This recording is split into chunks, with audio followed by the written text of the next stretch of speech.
Ma copine fauchée m'a trompé avec mon meilleur ami d'enfance pendant des mois.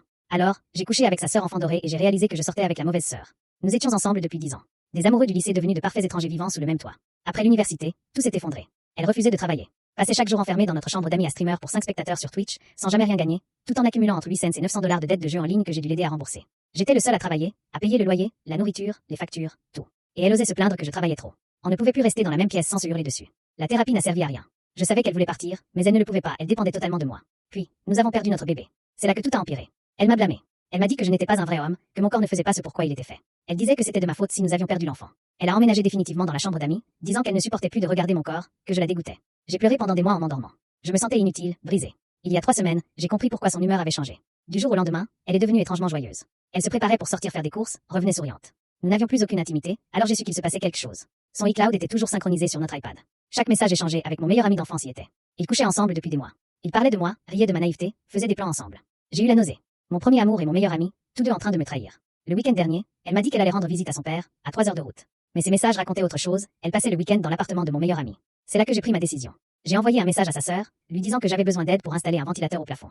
Un mensonge. Je voulais juste qu'elle vienne. Sa sœur m'avait toujours un peu draguée au repas de famille. Elle était objectivement plus belle, plus intelligente, plus accomplie que ma copine. Ma copine était folle de jalousie envers elle, la fille parfaite, la chouchoute qui avait décroché une bourse complète pour la fac de médecine. Pendant qu'elle, elle streamait dans le vide. Quand sa sœur est arrivée, je n'ai même pas fait semblant de parler du ventilateur. On a discuté 20 minutes, puis c'est arrivé. Nous avons passé tout le week-end ensemble, et honnêtement, c'était la première fois depuis des années que je me sentais vivant. Elle était douce, attentionnée, me demandait comment j'allais, m'écoutait vraiment. Elle me faisait me sentir comme un être humain, pas juste comme un portefeuille. Mon ex traitait l'intimité comme une corvée. Sa sœur, elle, me faisait ressentir une véritable connexion. Dimanche soir, mon ex est rentrée, tout sourire, visiblement heureuse de son week-end chez son père. Je l'ai laissée s'asseoir, puis je l'ai confrontée. Elle m'a menti droit dans les yeux.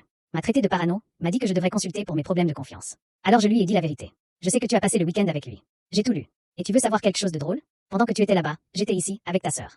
Son visage s'est figé. J'ai continué. Ah non seulement ta sœur est 10 fois meilleure que toi à tous les niveaux études, bourse, humanité, mais en plus, elle est bien plus belle. Et nous avons passé ton week-end ensemble. Plusieurs fois. Son visage s'est décomposé. La sœur parfaite qu'elle avait toujours enviée venait de prouver qu'elle était remplaçable. Elle a crié, jeté des objets, perdu tout contrôle.